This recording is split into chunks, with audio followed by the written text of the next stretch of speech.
और शुरुआत ही जिसकी नींव ही खराब हो जाएगी तो आगे हमेशा के लिए दुख ही होता रहेगा। तो बहुत अच्छी बात है जब शुरुआत हम सत्संग से करते हैं।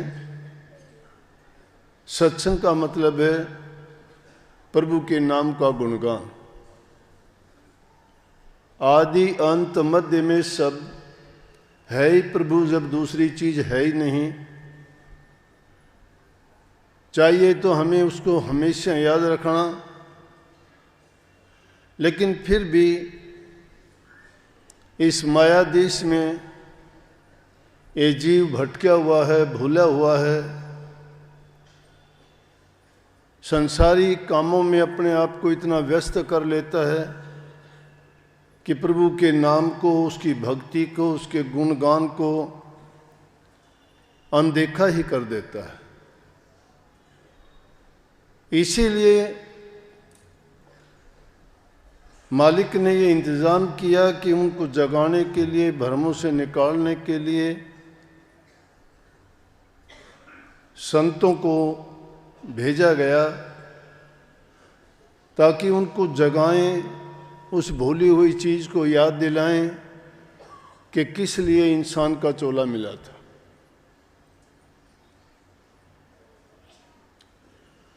लेकिन वो अलग बात है। आज 2023 है, इसका भी हमने 1 तारीख को जो शुरुआत हुई थी, इसी तरह से पहले दिन सेवादारों का आना, सत्संग का होना, और पहले दिन भी सत्संग की शुरुआत की थी। हमारा ये वर्ष बहुत अच्छा गुजरा, बहुत अच्छे सत्संग हुए, बेशुमार संगत बढ़ी, बहुत से नए जीव आए। जितने भी अधिक जीव सत्संग से लाभ उठा पाते हैं, उससे नेक काम कोई नहीं होता। लेकिन फिर भी बीते हुए दिन, उनकी यादें, उनमें किए हुए हमारे कर्म, धर्म, पुण्य, भक्ति, सेवा, जो जो इस वर्ष के दौरान घटनाएं घटित हुई, अच्छे अवसर भी आए, बुरे भी आए, उनमें हर प्रकार का खट्टा मीठा, भला बुरा, नफ़ा नुकसान, सबके साथ कुछ ना कुछ हुआ। लेकिन उन चीज़ों को भुला के हमें इस नव वर्ष में नया जीवन शुरू करना चाहिए।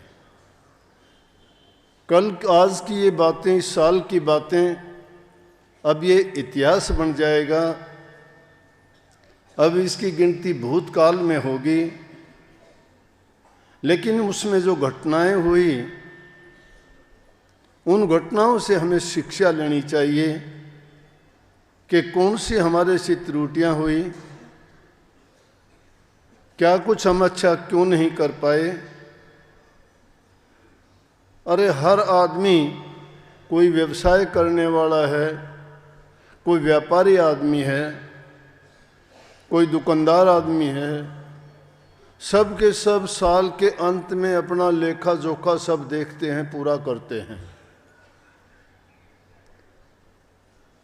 सब देखते हैं कि हमें इस साल में हमारी क्या कमाई हुई और किस प्रकार से हमें फ़ायदा हुआ या नुकसान हुआ, किन गलतियों के कारण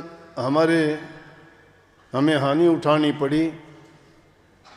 तो हमें भी, हर इंसान को, ज़रूरी नहीं है कि जो कोई व्यवसायी, कारोबारी, दुकानदार या वही अपने सामान का, अपने अन्न धन का, अपने चीज़ों का हिसाब लगाए। मैं तो कहता हूँ हर इंसान ने जितने भी कर्म किए उन सब का ही हिसाब लगाना चाहिए, क्योंकि मुख्य करके जो हमारी पूंजी है, वो तो जिस काम के लिए हम आए थे, इंसान का चोला मिला था। ये शुभ अवसर जो हमें मिला, जिसको नानक साहब ने बड़े सुंदर शब्दों में कही कि भई प्रापत मानस दे हरिया, राम मिलन की ये तेरी बरिया, और काज तेरे किते न काम, कर साध संगत भज केवल नाम। मानस जीवन प्राप्त हुआ, इंसान का चोला मिला, और गोविंद मिलने का यही अवसर है। गोविंद मिलन की ये तेरी बरिया, और किसी जीव को ये अवसर प्राप्त नहीं है कि वो गोविंद प्रभु से, परमात्मा से मिलन कर सके। परमात्मा ने भी ये अवसर इंसान को ही दिया कि जब तू इंसान रूप में आएगा, तब तुझे गुरु भी मिलेगा, सत्संग भी मिलेगा, तुझे रास्ता दिखाने वाले भी मिलेंगे, और तू मेरे से कैसे मिलेगा वो सब तुझे समझाएंगे। वो सत्संग है। तो जिस माध्यम से हमें उनसे मिलना है, वो हमने भुला दिया। उसके बारे में हमने नफ़ा नुकसान नहीं सोचा कि मुझे कितना नफ़ा हुआ है। वो हमने कभी हिसाब नहीं लगाया कि मैंने कितना सुमन ध्यान अभ्यास में मैंने समय लगाया है। इंसान को एक दिन रात 24 घंटे में 21,606 सांस आते हैं, जिनके बारे में संतों ने कहा कि सांस सांस में नाम सुमर, व्यर्था सांस न खोई, क्या जाने इस सांस का आवन हो ना हो। आवन हो न होए भरोसा नहीं है, परंतु हमें भरोसा है। हम ज्योतिषियों से पूछते हैं, पंडितों से पूछते हैं, महात्माओं के पास जाके पूछते हैं, बूजागरों से जाके पूछते हैं, मेंढी मंडप में जाके मत्थे रगड़ के पूछते हैं, लेकिन किसको उन्होंने लिख के दे दिया कि ऐसा होगा। उसने तो किसी को भेद दिया ही नहीं, किसी के दफ्तर नहीं खुलवाए यहाँ ये बताने के लिए। लेकिन इंसान कितना भ्रमित है, कितना भ्रमित है। उसे काल ने, माया ने जो परपंच रचे उसमें फंस गया। संतों ने तो सीधी बात एक कह दी, राई घटे न तिल बढ़े, विधना लिखे जो लेख। उसमें राई घट नहीं सकती, तिल बढ़ नहीं सकता, उसका लेखा जोखा बराबर है। परंतु इंसान का विवेक, इंसान का ज्ञान, इंसान की बुद्धि, इंसान की समझ, उसके फैसले क्या करते हैं। ये है गोविंद मिलने का तरीका। तो यही था। वो भेद बता देते आपको, जिंदा राम बता देते। जिंदा राम वक्त के गुरु होते हैं, लेकिन उनको आप नहीं समझोगे, क्योंकि वो हमारी तरह देहधारी हैं, हमारी तरह जवान है, हमारी तरह सारे काम करते हैं। तो जो हमारी तरह काम करेगा वो हमारे से ऊपर कैसे हो सकता है। उससे तो ज़्यादा बुद्धिमान हम हैं, उससे ज़्यादा समझवान हम हैं, उससे ज़्यादा चालाक हम हैं। तो ये काग पढ़ाई थोड़ी है कोई, ये करनी का भेद है। करनी करना जानते ही नहीं है। अगर समझाओ तो भी उल्टा मानते हैं। कितना ही समझाओ वहाँ ज़रूर जाएंगे। जो तुम्हारी अक्ल पे पर्दा डाल देते हैं उनके पास जाके भ्रमित हो जाओगे। तो संतों ने कितनी सीधी बात कही है कि तुम्हारी गोविंद मिलन की ये तेरी बरियां, और काज तेरे कितने काम। कितने भी काम करते हो, कितना भी धन जोड़ते हो, कितने महल अटारियां बनाते हो, कितने ही कारोबार बढ़ाते हो, करते जाओ करते जाओ करते जाओ, अंत नहीं है उनका कहीं भी। ये तृष्णा जिसको लग जाती है उसकी भरती नहीं है किसी तरह से भी। वो चाहे छल से करो, कपट से करो, बेईमानी से करो, ठगी से करो, लूट से करो, क्या पूरा हो जाएगा?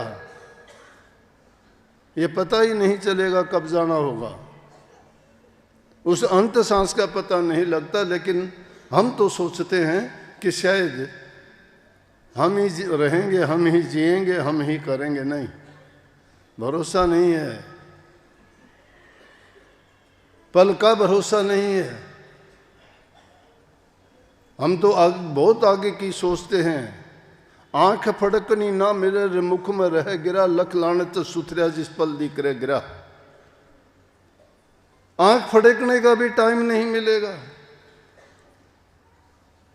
लेकिन फिर भी हमने नहीं हिसाब लगाया कि मैं क्यों करता हूं ऐसा, क्या मिल जाएगा मुझे। अगर सत्संग में भी आके आपने ये निर्णय नहीं किया, ये समझ नहीं आई, अपनी जांच परख नहीं करी, फिर भी हम उल्टे सीधे कर्मों में फंसे रहे, नेकी के बदले बुराई करते रहे, दुष्टता का रास्ता नहीं छोड़ा, कपट बेईमानी हमने नहीं त्यागी, ये प्रभु के मिलने का रास्ता थोड़ा है। वहां तो प्रेम का मार्ग है, वहां सच्चाई का मार्ग है। सत्संग कहते हो जहां सच्चाई का कारोबार चलता है, झूठ का नहीं, बेईमानी कपट का नहीं, सच्चाई का। सत्य को जिसने अपना दिया उस सत्य को जान भी लिया, पहचान भी लिया, वो सत्संग और संतों से ही मिलेगा, सतनाम से मिलेगा, सतगुरु से मिलेगा वो।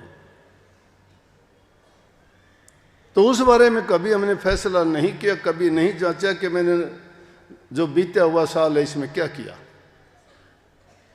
शिक्षा नहीं ली हमने। पिछले साल भी इसी तरह से इकट्ठे हुए थे, पिछले साल भी हमने 1 साल का लेखा कह दिया था। अच्छा बीता, बीतने के बाद अच्छा या बुरा का फैसला चल लगता है, करने से पहले नहीं सोचते। हर आदमी प्लान करता है, योजना बनाता है, मैं ये करूँगा, मैं वो करूँगा। सब काम के लिए आप फिक्स कर लेते हो पहले, उस दिन मेरा ये काम होगा, उस दिन मैं ये करूँगा, उस दिन मेरे को इस जगह जाना होगा। लेकिन ये कभी फिक्स नहीं करते कि आने वाले दिनों में, आने वाले समय में मैं इतने समय के लिए प्रभु के नाम का सुमन करूँगा, भजन में टाइम लगाऊंगा। जो काम हमारी चीज़ आने वाली है उसको तो कोई समय देते ही नहीं, वो तो हमने सिलेबस से बाहर कर दी, उसको तो सिलेबस से ही बाहर कर दिया है, उसको मानते ही नहीं है। जबकि काम सारे उससे समझते हैं, काम जिससे बढ़ते हैं और उसी को भुला बैठे। संतों ने कहा सुन रे अनजान तेरा होत मूल नुकसान, छोड़ निज ज्ञान कहाँ फिक्र करे बांध की। बड़े बड़े छत्रधारी तेजवंत रूप भारी, गए छोड़ छोड़ हाथी घोड़े रथ पाल की। 4 दिन का जीवना विचार देख लाभान, होएगा हैरान जब हाक पड़े काल की। व्यर्था बिताओ ना अटल अमूल सांस, एक एक पल जात लाख लाख लाल की। एक एक पल लाख लाख लाल की जाती है, हमें कदर ही नहीं है क्या करते हैं। हम तो सोचते हैं कि हम ही रहेंगे, हम ही जिएंगे, ये ऐसो आराम करना हमारे लिए ये ऐसा आराम नहीं है। धोखा अपने से करते हैं, दूसरे से नहीं करते। जो भी करते हो तुम अपने लिए करते हो, दूसरे के लिए कोई नहीं करता। आए अपने काम के लिए आए हो, लेकिन खुददारी नहीं, इंसानियत नहीं। पहले इंसान बनना पड़ेगा और इंसान में वो गुण होने चाहिए जो प्रभु में गुण है। आत्मा परमात्मा की अंश है, वो परम आत्मा है, हम आत्माएं हैं। अमीर आदमी गड़े मोहल्ले में मिल जाएंगे, जमीर वाले नहीं मिलेंगे जगह जगह। अमीर बहुत मिल जाएंगे, हर मोहल्ले में गली में मिलेंगे, जमीर वाले ढूंढो। जमीर जब इंसान की नहीं रहती, कुछ भी नहीं है उसके पास। प्रभु को जाके लेखा देना, हिसाब देना है, बचोगे नहीं। इसलिए समय निकाल के प्रभु की भक्ति किया करो। काम तुम्हारे ही आएगी, मेरे काम नहीं आनी। मेरे काम वो आएगा जो मैं करूँगा। लेकिन क्योंकि मैं समझता हूँ जब आप मेरे पास आते हो, गुरु का हुक्म है, गुरु की कृपा है, उनका दिया हुआ ही खजाना है, जिसमें से निकाल के मैं आप तक संदेश देता हूँ, पहुँचाने का काम करता हूँ कि आप ऐसा करो। और अगर ऐसा कर पाए, मैं तो ज़्यादा नहीं, थोड़ा बहुत जो गुरु की आज्ञा थी उसमें सफल हुआ करने में। वो प्रमाण आप लोग हो, क्योंकि जहाँ आदमी अच्छा करता जाएगा वहाँ अच्छाई फैलती ही जाएगी, बढ़ती जाएगी। कमी जहाँ आती जाएगी समझ लो कि कमी खुद की है। ज़्यादा नहीं तो कुछ तो मैं गुरु के रास्ते पे चल के आप लोगों को जो संदेश देता हूँ, तो गुरु की शिक्षा, गुरु का उपदेश और गुरु की जो आज्ञा थी, मैं सोचता हूँ सही रास्ते पे है। और मैं धन्य मानता हूँ कि अगर जितने भी लोग गुरु की शिक्षा को प्राप्त करके अपने जीवन की बुराइयों को मिटा के सत्य मार्ग पर चल पड़े। संसारियों की और गृहस्थियों की सबसे बड़ी भक्ति यही है, और उसमें सबसे मुख्य कार्य है सेवा का, सेवा भक्ति। सेवा भक्ति घर से ही शुरू हो जाती है।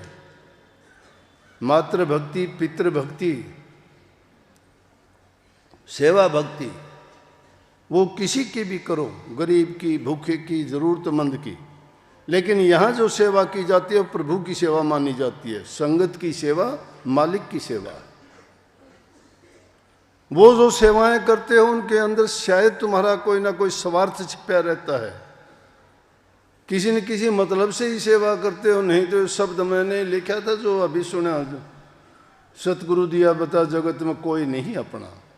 यहाँ कोई किसी का नहीं है, मतलब के जरूर है। जब तक किसी का मतलब हल होता है तब तक उसको प्यारा है, नहीं तो कोई आंख से भी देखना नहीं चाहता किसी को।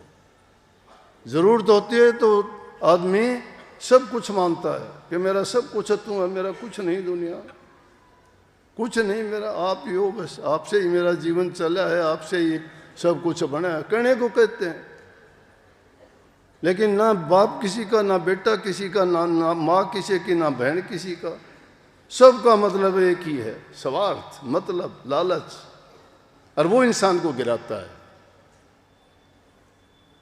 जिस इंसान का स्वार्थ बढ़ जाता है वो गिरावट पे आ जाएगा। संतों की वाणी है कि सगली सृष्टि के 5 सिकदार, राम भगत के पाणीहार। पूरी सृष्टि की रचना में ही 5 हैं। भक्ति के मार्ग में सबसे बड़ी रुकावट उनकी कह दी, कामी, क्रोधी, लालची, गुरु इनसे भक्ति ना हो। भक्ति करे कोई सूरमार, जात वर्ण कुल खोई। जो जाति वर्ण सर्व भरम, जो बलहीन हो जाए, धनहीन हो जाए, गुणहीन हो जाए, पदहीन हो जाए, कर्महीन हो जाए। कर्महीन कहोगे, कर्महीन भी, हाँ, कौन से कर्म?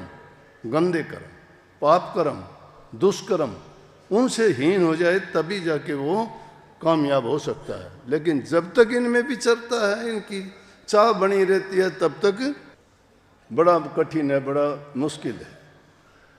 भक्ति जितनी सुगम है संत मत में, उतनी कठिन भी है। निभाना बड़ा मुश्किल है, कोई बिरला होता है। अगन आँच से ना सुगम, सुगम खड़ग की धार ने निभावण एक रस्त महा दुष्ट स्वार। खड़ग की धार बर्दाश्त कर लेगा आदमी, प्यार नहीं निभाया जा सकता। ने निभाए ही बने र सोचे बने न आन, तन दे मन दे शीश दे ने न दीजिए जान। तन दे दो, मन दे दो, धन दे दो, लेकिन उसे ने को खत्म नहीं होने देना चाहिए, क्योंकि यही प्रेमा भक्ति है, ने की भक्ति है। प्रेम नहीं है, सब खत्म है। इंसान बड़े से बड़े कष्ट को झेल लेगा, लेकिन प्यार नहीं निभाया जा सकता। दुश्मनी पीढ़ियों तक निभा देंगे, प्यार आदमी को कुछ ही दिन नहीं निभा सकता, टूट जाएगा। प्यार में स्वार्थ है, लालच है। लेकिन जो सत्य प्रेम है, जो प्रभु से जुड़ता है, जो रूहानी है, रूह से जुड़ा हुआ है, वो कभी बिगड़ता नहीं, आगे आगे बढ़ता जाता है। तो वो जो चीजें हैं उनकी परख करो कि मेरे से क्या क्या, किस किस कदम पर मैंने भूल की, चूक की, क्यों हुई, उनका आत्मनिरीक्षण करो। जब तक आत्मनिरीक्षण, आत्म परीक्षण नहीं करोगे, आप नहीं बढ़ पाते। हम तो दूसरों में गलतियां निकालने की कोशिश करते हैं ताकि खुद बरी हो जाएं। नहीं, खुद को कैदी बना के दूसरों को बरी करो। खुद को अगर तुम बरी करना चाहते हो तो दूसरों को बरी कर दो। हम तो दूसरों को ज़्यादा अपने दिमाग में रखते हैं, अपने को तो रखते ही नहीं। चिंता खुद की नहीं करते, औरों की करते हो, कौन क्या करता है, कहाँ जाता है, क्या। अरे तुम्हें क्या पराई, तुझे पराई क्या पड़ी, अपनी आप न मेड़।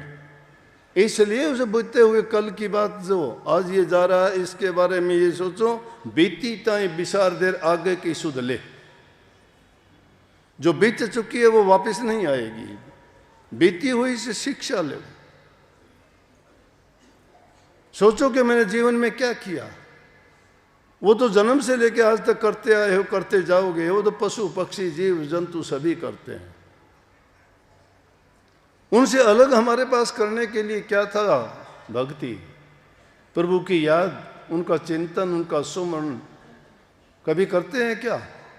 नहीं। सबसे जो गलत काम हमने किया, प्रभु को भुला दिया, उसकी याद नहीं है। अपने अहम में मरते हैं, दूसरे को देख के खुश नहीं। अरे क्यों करते? मेरा मेरी 3.5 हाथ जमीन बतेरी, तन पर कोई कपड़ा भी नहीं रहने देगा मरते वक्त। आदमी अच्छा खाना, अच्छा पहनना, अच्छे मकान चाहता है। मर जाओगे उसी दिन स्वर्गीय बन जाओगे। कहाँ जिंदा रहा तुम्हारा मान पद, कहाँ रहा तुम्हारा? स्वर्गीय बोलेंगे सब, चाहे जाता नरक में हो। अच्छे कपड़ों को तुम सोचते हो तो कफन मिलेगा एक, वो भी यहीं उतार लेंगे, नहीं जाएगा साथ में। अच्छे महल मकान तुम्हारे शमशान में होंगे, ओट पत्थर भी काम नहीं आएगा। करने वाला काम क्यों नहीं करते? पहले करके देख लिया, उनमें मिल लिया कुछ। नेकी करो, भलाई करो, मानवता के लिए, उनके कल्याण के हित की बातें सोचो। जब दूसरों के लिए अपने आप को तुम सौंप दोगे तन से, मन से, धन से, तो तुम्हारे पास लौट के 1000 गुना वही अच्छाइयां आएंगी, बुराई नहीं आएगी तुम्हारे पास। इसलिए सत्संग इंसान को संवारता है, ऊंचा उठाता है, नेकी सिखाता है, उसको पाप कर्म से बचा के पुण्य आत्मा बना देता है, पाक साफ और पवित्र बना देता है। जो हृदय से साफ और पवित्र हो जाता है उसको प्रभु को बुलाने की जरूरत नहीं, उसी में वास करता है। जहाँ सत्य है, जहाँ हृदय कपट से खाली है, वहीं प्रभु का वास होता है। वो भक्तों के दिलों में ही रहता है, दूर नहीं है। संतों ने उसका सुगम रास्ता बताया कि बाहर घूमने की जरूरत नहीं, अपने अंदर में खोजिए, मिलेगा। वृत्ति को अपने अंदर में मोड़ो, लेकिन उसमें मोड़ने के लिए ये थोड़ी है कि पहले से ही हमें उस रास्ते से ही भटके हुए हैं, जंगल में पड़े हुए हैं, इस माया के देश में पड़े हैं। माया का क्या है? माया तो इंसान के लिए कैसी चीज है? लुटती है, ठगती है। ये तो चुन दिया जाती है आंखें आदमी की, मान बढ़ाई थोड़ी सी मिल जाती है, बस खुदा बन जाते हैं। अरे उन मान बढ़ाई क्या काम आए? राजे महाराजे गए बड़े बड़े, उनके राज गए, काज गए, कोई नाम लेने वाला भी नहीं। जिन्होंने नेकी की, सही रास्ते पे चले, आज उनके नाम हैं। जिनके पास कुछ भी नहीं था, मांग के भिक्षा का अन्न जो खाते थे, आज उनके नाम हैं। क्या था उनके पास? लेकिन हम सब कुछ नामवरी के लिए करते हैं। मेरा नाम ऊंचा हो, मेरा पद ऊंचा हो, मेरे पास धन हो, मेरे पास गाड़ियां हो, क्या काम आएंगी वो? उन पर जंग चढ़ जाता है गाड़ियों वालों पे। लेकिन ये चीज पढ़ाने से नहीं होती। इंसान की जब तक अंतरात्मा नहीं जागती है तब तक उसको कुछ समझ नहीं आता। जब तक समझ आने लायक होता है तब तक वो करने लायक नहीं रहता। जब तक हाथ में समय है तभी आप कर सकते हो, करो। अभी नहीं कर सकते फिर कभी नहीं कर सकते। जब चेते तब ही भला, मोह नींद से जाग। जब इंसान चेत लेता है तभी भला है। ये चिंता करने की जरूरत नहीं कि ना ये काम मत सोचो कि आज से नहीं, कल से नहीं, नए वर्ष से नहीं, होली से नहीं, दिवाली से नहीं। उसके लिए सब त्योहार है, सब दिन शुभ है। शुभ घड़ी वही होती है जिससे शुभ काम शुरू कर देते हो। मत इंतज़ार किया करो, पूछने के लिए आते हैं। कोई शादी का टाइम रखवाता है, कोई कहता है मकान की नींव कब रखें, कोई मुहूर्त पूछते हैं, कोई लड़कों के नाम पूछते हैं, कोई और उल्टी सीधी बात कहते हैं, ये मूड़ों में पैदा हुआ है, ये इस लोहे के पाई, ये शेर के पाव, क्यों पता नहीं कैसी कैसी बात। इसको जो है काल सर्प योग है, इसको शेर सर्प योग है, क्या क्या उठपटांग बात। कहाँ से वो चीज़ें आ गई? वो तो तुमने अब बना ली नहीं थी। वो जो चीज़ नहीं है वो तुम्हें क्यों उसकी करते हो? जो सब का मालिक है उसको क्यों नहीं याद करते? वो सबको संभाल लेगा, चाहे सर्प हो, चाहे शेर हो, चाहे बाघ हो, चाहे कुत्ता बिल्ली हो। लेकिन ना उनसे डरना मंजूर है, उनके पास आगे जाके पड़ जाओगे। जो तुम्हारे काज संवारता है उसको नहीं। भ्रमों से निकलो। परमात्मा ने आपको ज्ञान दिया, समझ दिया, बुद्धि दी, विवेक दिया। उस विवेक का क्या किया? इस खुदी को इतना ऊंचा ना मानो, अपना आप को इतना बड़ा ना मानो। जिन्हें अपनी खुदी गवाई ते सब अजाबों छूटे। खुदी गवाई तीन सब कुछ पाई, इन खुदी बहुत घर पीटे। संत रहने रब मिले तिनानू, जरा दुनिया कौड़ी टूटे। जो इसका गट्ठड़ बांध के सिर पर रख ले तन, खुदी का, खुद का, अहम का, अहंकार का, अभिमान का, बल का, जिसको हम लोग गाया करते हैं ना कि बलिहारी गुरुदेव की जिन दिया भरमगढ़ तोड़। ये भरमगढ़ तोड़ने की बातें हैं। उनके आगे बल हार दिया क्या आपने? सारे बल आपके पास हैं।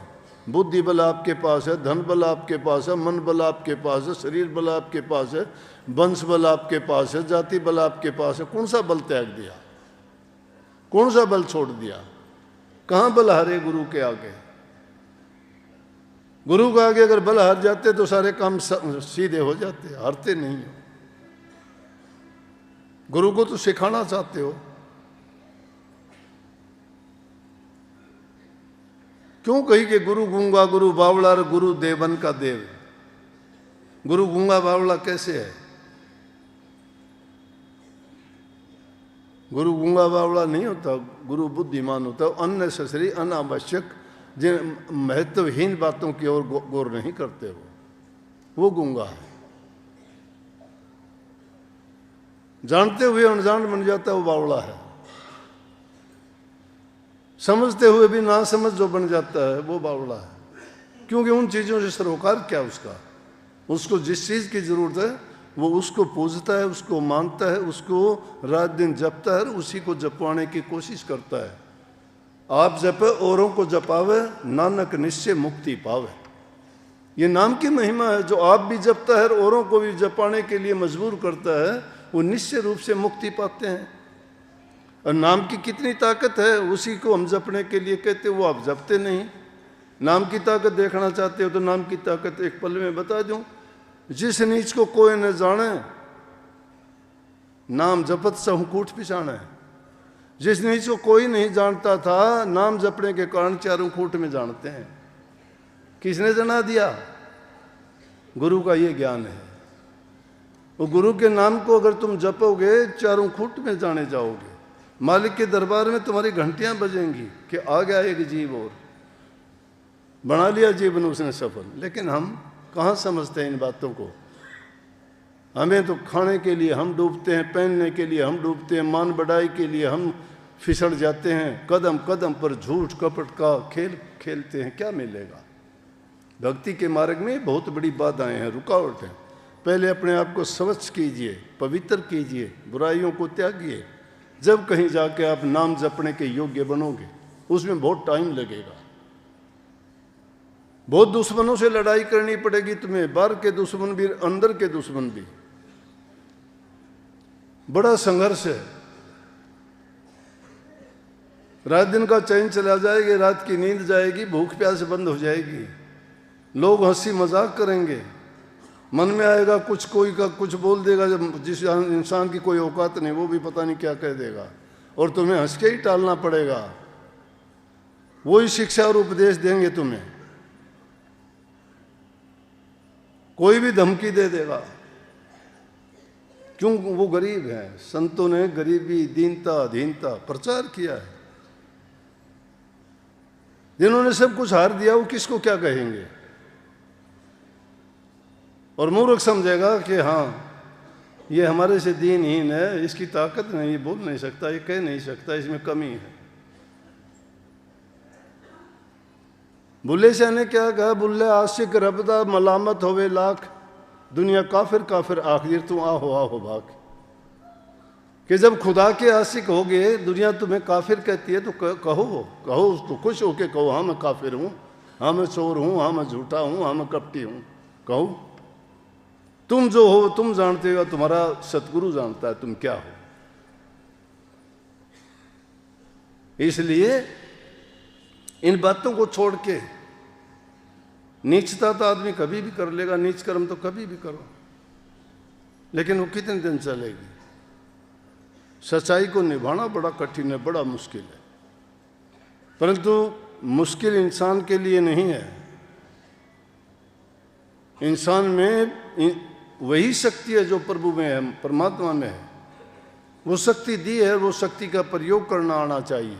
इसलिए सतगुरु खोई हुई शक्ति को, भूली हुई उसे ज्ञान को और उस समझ को जगाते हैं, उसका पर्दा उठाते हैं कि देख तेरे में वो ताकत है जो प्रभु में है, तेरे में वो गुण है जो परमात्मा में है, लेकिन तेरे गुण छिपे हुए हैं, तू उनका उपयोग सही नहीं करता, गलत तरीका, गलत रास्ता अख्तियार कर लिया है, नकारात्मकता की ओर चले जाते हो। सकारात्मकता की ओर चल के अगर गुणों को तुम शक्ति दो, ताकत दो, उनका पालन करो, तो वही गुण तुम्हें अपने आप अच्छे रास्ते पे चला देंगे और तुम्हारी जो सही आदत एक बन जाएगी, वो प्रकृति होगी तुम्हारी, कभी तुम्हें गलत रास्ते नहीं जाने देगी, गलत करने नहीं देगी। क्योंकि जिसकी जो नेचर बन जाती है वो बदलती नहीं है।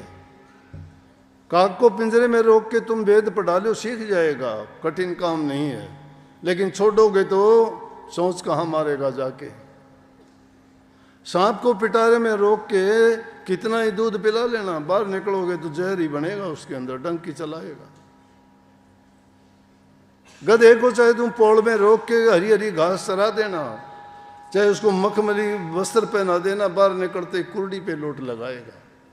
जो ऐसे जो कर्म वाले जीव वो नहीं समझते, चाहे उनको सामने कितना भी कहो, क्यों? वो अपने बुद्धि के दायरे से ज़्यादा बाहर नहीं निकलते, उनको शायद ये बातें भी बुरी लगेंगी। क्यों